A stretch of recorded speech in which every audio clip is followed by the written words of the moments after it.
Welcome back, folks. I'm Jake Ellenbogen, your co-host. My other co-host, of course, is former Rams linebacker Cameron Lynch of the Bleav in Rams podcast. You are listening to the Bleav in Rams podcast on the Bleav Network. We are covering on episode 132 today the Rams and Bucs preview. Before we get into that, I'm going to ask two things. First off, subscribe, like, rate, review, do all that stuff. It's easier for me to just say do everything, right? Whatever you can do. If you're on a podcast platform, be sure to review it. If you're on YouTube, be sure to like it and comment. We want to hear your thoughts. But let's dive into the Bet Online, a little ad read I got here. Basketball is back, and Bet Online remains your number one source for all sports betting needs this season. You'll always find the latest odds, team matchup info, player news, and game trends at Bet Online. And as your continued source for all sports wagering information, BetOnline features live betting, free contests, and giveaways all season long. Always the fastest and easiest way to bet all your favorite sports and events, whether that's NFL, NBA, NHL, MMA, tennis, boxing, or even golf. Head to betonline.ag to join and receive your 50% welcome bonus with your first deposit. Make sure to use promo code Bleav, BLEAV, to receive your rewards. Bet online where the game starts. So there we have it. We got everything out of the way. The intro's here, but we got the burning question, my man. Ooh. And the burning question coming into this game, Cam, it's very simple. Can the Rams still win the NFC West if they fall victim to a defeat in Tampa? Yes, I think so. I mean, I know the Seahawks are looking good. Geno Smith is throwing the deep ball really well. They're leading the NFC West right now. The Rams took an L to the 49ers last week, but I don't think it's out of touch there. And I want to go back to Geno Smith really quick, right? Because when the Rams play the Seahawks, I think that's going to be really important, for the DBs to really lock in against him. But I played Geno Smith in college when I was at Syracuse. And so Syracuse versus West Virginia, pinstripe bowl, and we got after Geno. And one thing I know about him is he does not like pressure. And so if the Rams apply pressure to Geno whenever they play him, the number one seed in the NFC West, then they're going to have some success. So, I think Rams have a chance. I agree with you. I mean, they don't have to play the Niners the rest of the year. Come on now. I mean, Cam, I got to say this before we dive into this, this preview. Let's just remind people that the Rams got swept last year too to the 49ers, and they won the Super Bowl. And it wasn't the greatest look this year. Probably some of the worst two games I think they've played against the Niners since McVay and Shanahan rivalry. But brutal. I will say this, okay? We saw some things in the first half that I think they're going to be able to push forward. They're going to be able to build off that. And Sean McVay isn't throwing that tape away. He is going to make sure the things we did in the first half, this is how we play winning football. Now let's translate it to the second half, because this is a game of two halves, right? Four quarters. And, I think it's crucial to find you don't want to be too positive because you have to correct mistakes. Yeah. But I think it's crucial to be positive in this sense about what you did in the first half, coming off a bye, no less, when you're susceptible to getting beat out of the bye. You're susceptible to starting off slow, lackluster, and they did not do that. They had a delayed reaction where the second half didn't go their way. But going into this game, Cam, we got the Rams offense, they're 23rd in DVOA, taking on the Bucs defense, who are 5th in DVOA. I know you're probably going to agree with me with this because, you follow the Bucs as well, and you played for them. The Buccaneers are not the run defending team they were last year. I don't think any running back went over 100 yards last year on the ground. And this year, I mean, they've had some trouble. And I think all bets are off. The Rams have struggled to run the ball, and I get that. But I also feel like they've struggled to commit to running the ball to the man chick, as we talked about. Now we got this whole Cam Akers dynamic going on. Let me be very clear. I don't care who gets the rock, okay? I want to see them run the ball 30 times and make this defense defend it. But what are your thoughts? Yep, I agree. The Ravens had their way with the Buccaneers running the football. Right, Kenyon Drake, those guys, they did a great job running the football. Lamar Jackson, and that's, I think, at the end of the day, whoever runs the ball the best is going to win this game. I think it's the matter of whose backfield is gonna push that line of scrimmage forward. And we talked about the line of scrimmage again. We talk about it every podcast. That's probably the most important thing of the game in the game of football. And if the Rams offensive line gets some pushback against the Buccaneers defensive line, like the Ravens did, then they're going to find some success. But that's the name of the game, is who's going to run the ball better against the Buccaneers or against the Rams. Yeah, and they got some talented guys. Rachaad White is not a slouch. Was a big fan of his coming out of Arizona State. Big fan of Kalen Ballage too, came out of Arizona State. I think they've had some good backs, but Rachaad White seems to have some trust now from Tom Brady, and I think that goes a long way. You look at Leonard Fournette. I mean, this is somebody, he was drafted in the first round of like every fantasy league this year in redrafts. People really believe that Fournette is going to have a really good year, and he's had his moments. But the Rams have also done a nice job against the run. If you get rid of McCaffrey's game, last week, and even McCaffrey against them in the Panthers game. Aside from that, though, the Rams, they find themselves as a top 5 run defense, according to DVOA.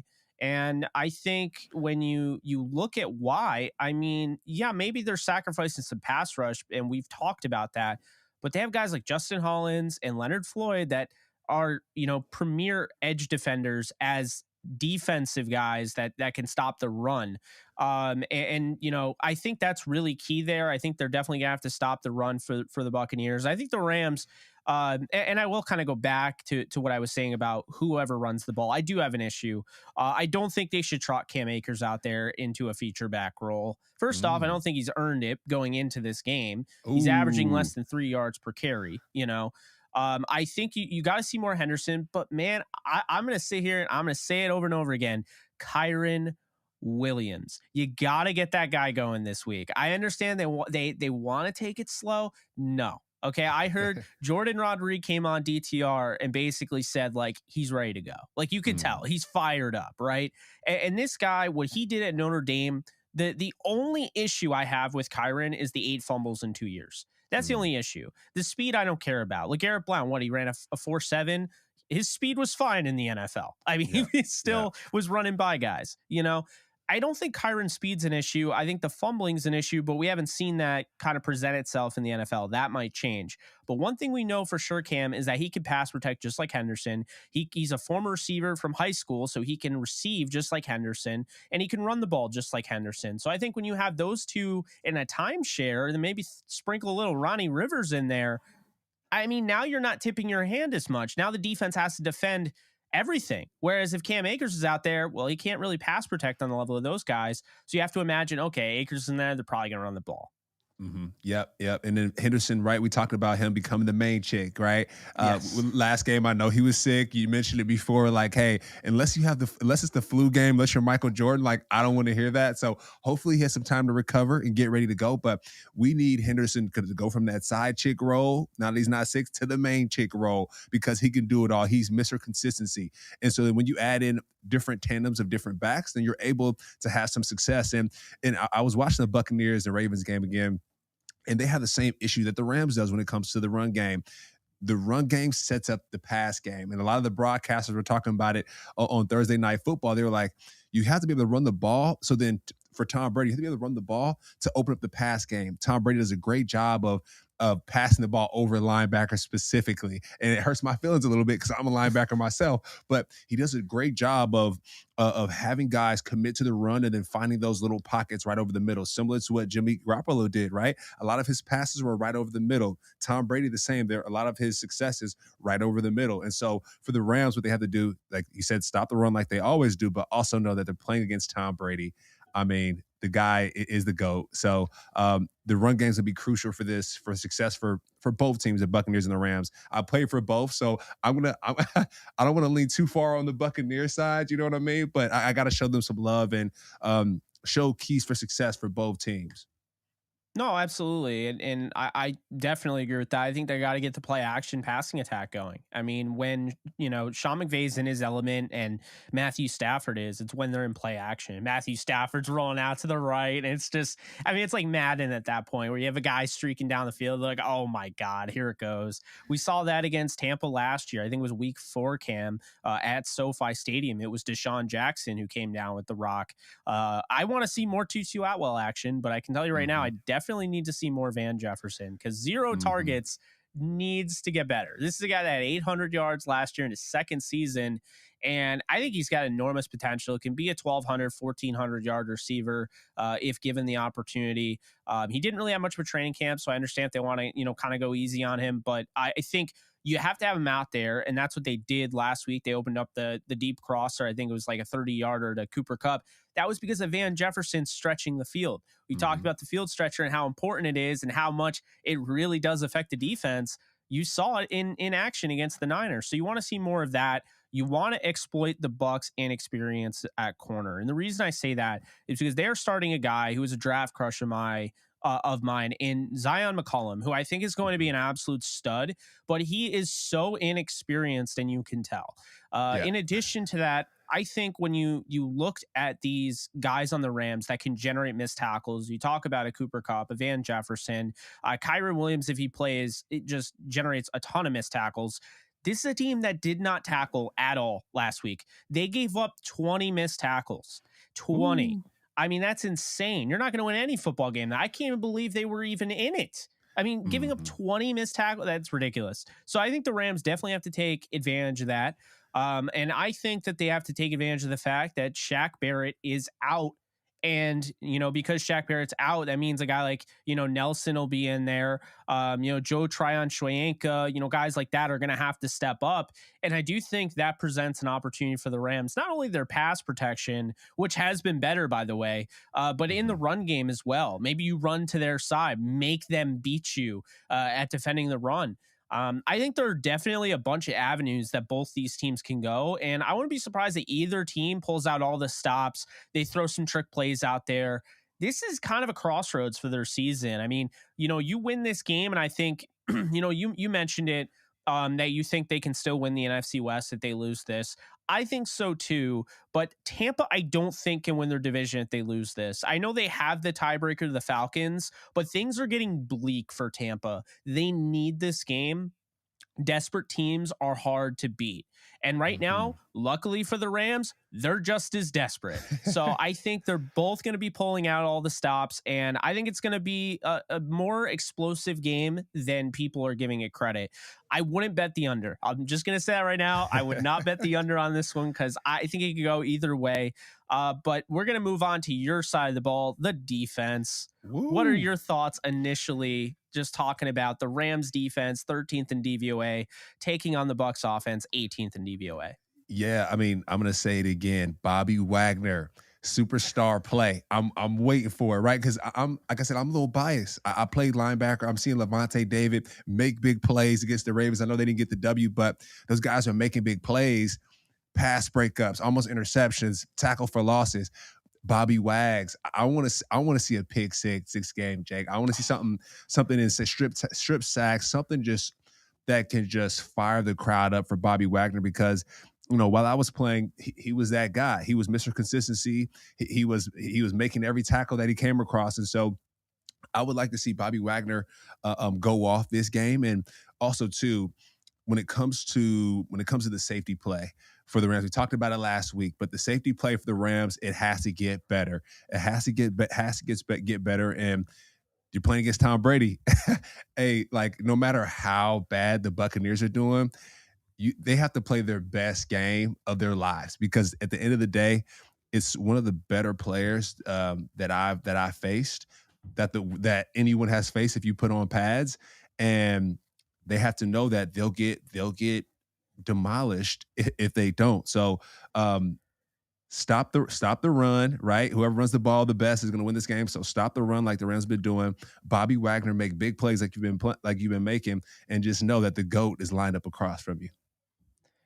And It's a reminder, Cam. There's a reason why these were the two NFC teams that everybody was talking about before the season, and the Packers. They have a lot of talent. I mean, I don't really understand the Packers, to be honest with you, because it's Rodgers, and I mean, they have a good defense, some good defensive players. But anyway, my point is the Rams and Bucks have the talent. I mean, when you go through this roster, I mean, they have talent everywhere. Yeah, it's Their insane. offensive line's been dinged up. They had Ali Marpet retire, which I do think is bigger than people let on.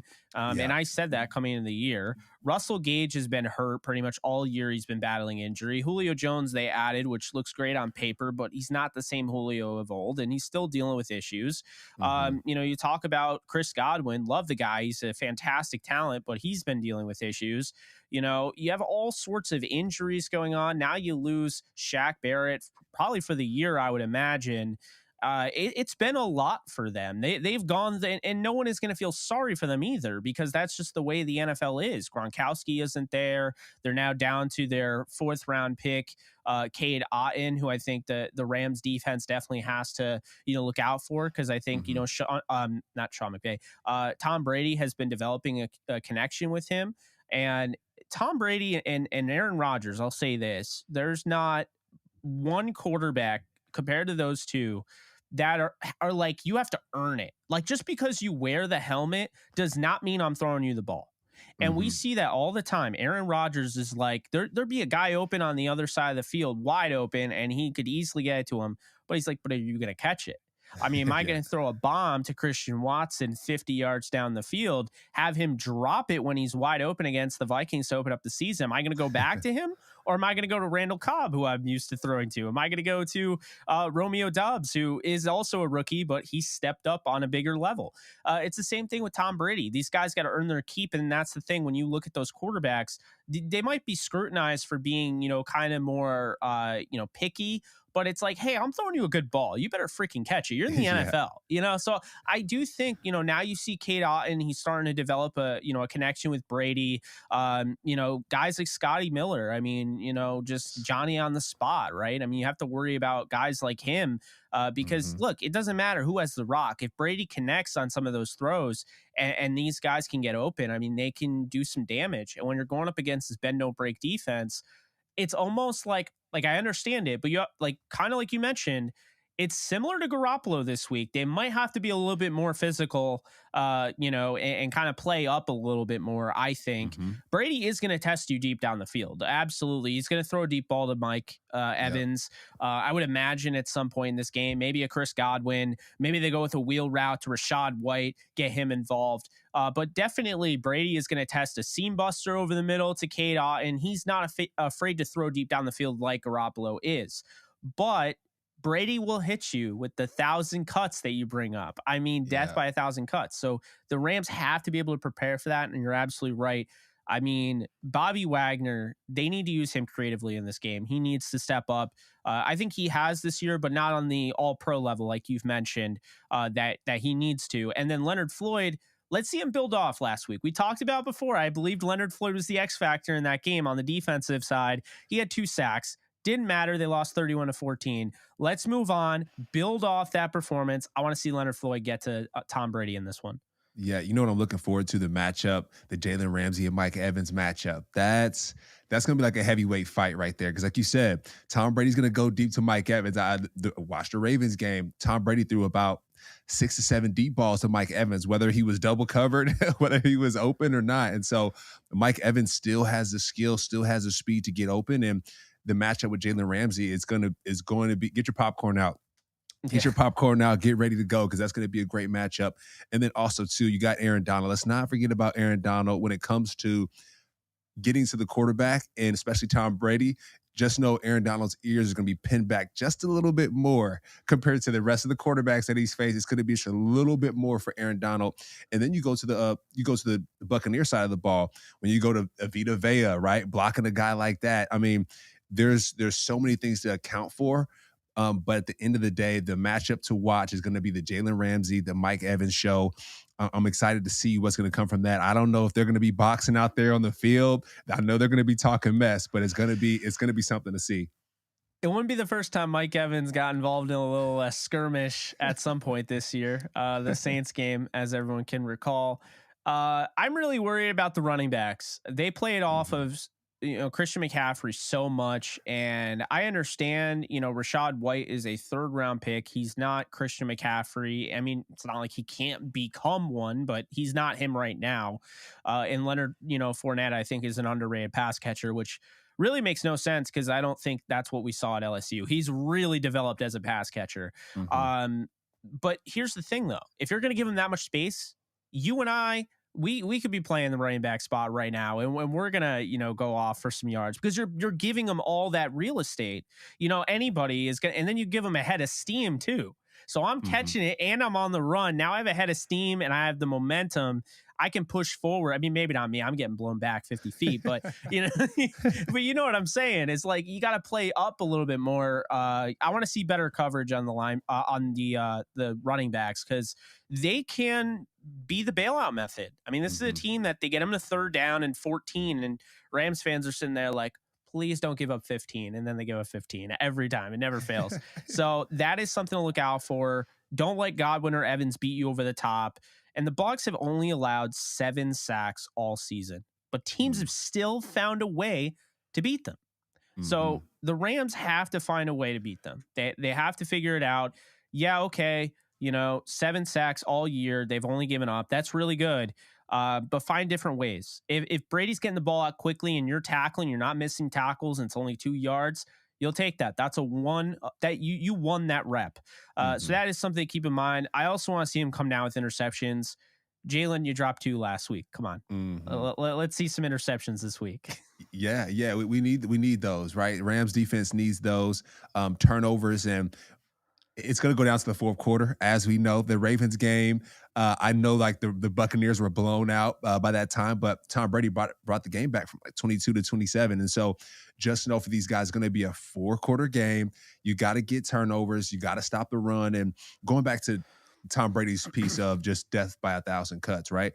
Tom Brady likes to start with the run game, get Leonard Fournette going. I think the Buccaneers probably only have 4 rushing touchdowns on the season so far, so it's not looking good. So you know what they're talking about in practice this week. We got to be able to run the football, and so off of that, Tom Brady's then going to go to some of those crossing routes. Chris Godwin's going to come across behind some of the linebackers. So it's going to be important for the Rams to keep the game in front of them, right? Tackle the ball carrier, because a lot of times if Tom Brady's first or second option isn't there, like you said, he's going to go to that small route. That's going to be a cut, because if there's open space there, Leonard Fournette or White's going to get open and they're going to be able to cause some damage. So keeping for the Rams, keeping the game in front of them, forcing turnovers is going to be really big. And then also too, if they can get pressure on Tom Brady, Leonard Floyd, you said your Weapon X guy, if he can get some pressure on Tom Brady and get him disgruntled, they'll have a chance here. And I mean, I'm not ruling out Justin Hollins or Terrell Lewis getting pressure either. I mean, if they want to join the party, join it. Yep. I'm not Yep. against that. That's true. Moving into the final segment before we go into the final score, X factors. Cam, give me an offensive and a defensive X factor for both the Rams and the Bucs, and then I'll hit you with mine. Yeah. So offensive X factor for, let's go the Rams first. I'm gonna go our guy. All right, Allen Robinson again. I mean, he's the one. I mean, Cooper Cup, like if you have a legit X factor, he's gonna be him every game, right? Let's put that out the window now. But Allen Robinson, we want him to heat up. We talked about it last podcast. He's been lukewarm. His opportunities, we need him to heat up this game. So he's going to be my X factor. And then I'm going to go on the defense side again, Troy Hill. I know last game was a couple games back, so he's finding his footing. But I think Troy Hill's going to make some big plays. He does in every game. So I'm going to stick with those guys. I like that. So for offensive, and this is contingent on if he plays and if he's on a pitch count or not. You know where I'm going with this. Yeah. I am going to go with Kyron Williams. I think Hmm. he is the X factor because if he plays, there's no tape on him. There's none. There's no NFL tape. There's no tape out there on how Sean McVay wants to deploy a back like that. you could just watch Darrell Henderson tape and maybe get an idea. But if he gives him 20 carries, then guess what? That's not going to help you because they don't give Henderson 20 carries. So Mm-hmm. I think Kyron's ability in pass pro, I think in the receiving game, in the run game, kind of what we saw to Ronnie Rivers, immediately having, some success in the receiving game, but he wasn't the runner. I think you're going to get a more upgraded Ronnie Rivers out of the get-go. And so I think they should start with Henderson, but I think it should be a timeshare between him and Kyron Williams. I want to see both of them. I want to see them a lot. I want to see them. I mean, if I had my way, I'd run 15 times with both of them in this game. Yeah. And then probably throw it 10 times to each of them. No, I'm kidding. But throwing to Allen Robinson. Yeah, 25 Jefferson touches, 50 touches to the running backs. Like, just no, you know what? No, but that would be my X factor. I just think what he does is now it creates an issue for the defenses who now have kind of figured out, okay, McVay's going to pass it here, McVay's going to throw it here. If you have Kyron Williams in there, maybe you mix it up and you put Kyron Williams and Henderson in the backfield. Now we're cooking with gas. I've only been asking for it since Todd Gurley and Henderson 2019. Yeah. But if you're able to do something like that, the defense is going to have a really hard time figuring out what's going on. So I'm going to say Kyron's the X factor because he can kind of dictate everything there. For the Rams defensive guy, I am going to say, since I went with Leonard Floyd last week, I'm going to go with somebody a little different this week. I'm going to say Ernest Jones. Ernest Jones stepped up big in the postseason last year. This is somebody that I don't believe was a starter yet the time they faced last year in week 4. So now he's really emerged. I want to see him have a really big game next to Bobby Wagner. And I think, they've blitzed Bobby Wagner. I'd like to see him blitz Ernest Jones. This is a guy that had a sack in the Super Bowl on Joe Burrow. Let's not forget about that. He also had the fourth down pass breakup on the first drive of the game with Joe Burrow. So I want to see him get used more, creatively. You got to generate pressure on Tom Brady. That is how they figured it out. And keep this in mind for anyone saying, well, the Rams only beat the Bucs last year because they had Andrew Whitworth and Von Miller. Well, guess what? They beat the Bucs with a guy who wasn't on the roster anymore at the end of the year in Deshaun Jackson, and Von Miller was not on the team yet. He had not even been thought of probably as a trade option at that point in time. They beat him with Terrell Lewis, and who knocked out Gronkowski for like 5 weeks because that spear. And then they beat him with Justin Hollins, who was playing really good football until he got hurt. So, and Okoronkwo as well. So if they can get to Tom Brady, you pressure him, once you what was it that I don't know if you watch any Marvel, but it was like, what was it? Once you make God bleed, they'll cease to believe in you or whatever. I want to say that was like a Red Skull reference, and then Thanos was bleeding or whatever. If you don't know what I'm talking about, I get it. But Brady in the divisional round was bleeding. Thanos. So they made God bleed, I'm just saying. But no, I think the X factor for that reason, I think I'm going to go with Ernest Jones. And then for the Bucs, I'm going to say Rachaad White's the X factor for the Bucs because Rachaad White can beat you in the run game. He can beat you in the receiving game. He's not a bad pass protector. They can keep him out there. They're giving him more opportunities each week. So I'll say that. And then on the defensive side, the X factor for me is Anthony Nelson, who's filling in the rest of the year for the injured, I totally forgot his name, Shaq Barrett. The reason I say Anthony Nelson is because he is good against the run. He needs to show it. He needs to step up. But Anthony Nelson is a player to look out for because if he can stop the run, say he gets some pressure off the edge, that's more production than probably Tampa's expecting to get since a guy Shaq Barrett is an outstanding pass rusher. So losing him is significant. Yeah. And if I go the X factor for the Buccaneers, I'm going to go Julio Jones. He's been hurt for a while. He's been a little quiet. It's like, where's Julio? He's not the same Atlanta Julio. I think Julio is going to be someone that the Rams are going to have to watch out for. I think he's going to have a dynamic game. I talked about Jalen Ramsey covering Mike Evans, but who's going to lock down Julio, right? So that's going to be a really important matchup for the Rams to pay attention to. And then if we go on the offensive side for the Buccaneers, the X factor sorry, on the defensive side, the X Your factor for the side. Buccaneers. Yes, yes, the defensive side. I'm gonna go Devin White. He had trouble. He had trouble last game. Levante David played really well, so I'm sure he's probably in the film room like, dang, like the OG next to me, he played well. I'm not stepping up like I should. I know he had some trouble in the run game. The rookie center for the Ravens, I know he got the best of Devin White that game, cutting him off a lot during the run game. So I think this game, Devin White's going to step his game up, and we're going to see that Pro Bowl, that All-Pro linebacker that we all know in Devin White. And so those are my X factors for the Buccaneers. Devin White's a good one. I was a little worried when, the legend himself, Warren Sapp, kind of called him out on Twitter. I was like, oh boy, you're going to light a fire under Devin White. He's going to watch like 3 interceptions, 3 forced fumbles. The man's going to play like it's, the Wilt Chamberlain meme with like 100 points, 50 rebounds. It's going to be like that. Yeah, I agree. It's going to be insane. I think he's going to go off. So with that said, the Rams played relatively well. Let's just call it like it is. The Rams played turnover-free football. They protected Matthew Stafford. But what is going to happen in this game? What do you have for a final score, Cam? Final score. So I'm looking at the score from the Ravens Buccaneers game. It was 27-22. And then you go back to the Rams game. So and that was a little bit farther of a point spread. So if I call this one, I think I said 24-27 last game. I don't know if I got that one right, but I'm going to shoot for that score this game, the 24-27. You mentioned it's going to be an explosive game. I think it's going to be a tight one as well. So I'm going to shoot again for the 24-27. I'm a creature of habit, Jake. So I like that score, and especially with Tom Brady, I know he's going to light it up. And like you said, with the Rams not turning the ball over, doing better in pass pro, I'm going to call 24-27 again. You think the Rams win? Rams win, of course. I mean, this is the Bleav in Rams podcast. Yeah, of course. Well, I mean, hey, that's tough. You're right. Because I play for both teams, and people ask like, "Hey, which team do you like best?" And it's like trying to say which parent is the best parent, and that you can't say that publicly. So I couldn't say, "Hey, I want this." I like this team treated me better. This team treated me better. But since we're on the Bleav in Rams podcast, this is Rams House, Rams Nation. I'm gonna have to go with the Rams 27 to the Bucs 24. I got you.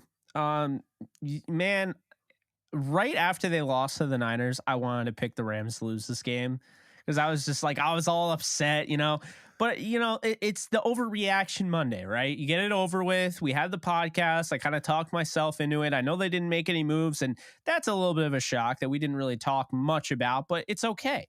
Because there wasn't any moves out there to make. They weren't going to bet against themselves. They didn't want to be the team that was going to have the reputation the rest of time. Oh, the Rams are just, F them picks. That means they're just going to trade whoever for whoever. No, you got to hold your ground. You still got to show that, hey, we value picks. We don't hate picks. We just also value good talent. We're not about to let you rip us off.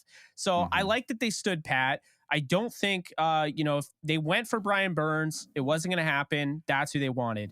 They didn't go crazy for Bradley Chubb. They didn't give him $60 million guaranteed this morning. Wow, Miami's going all in.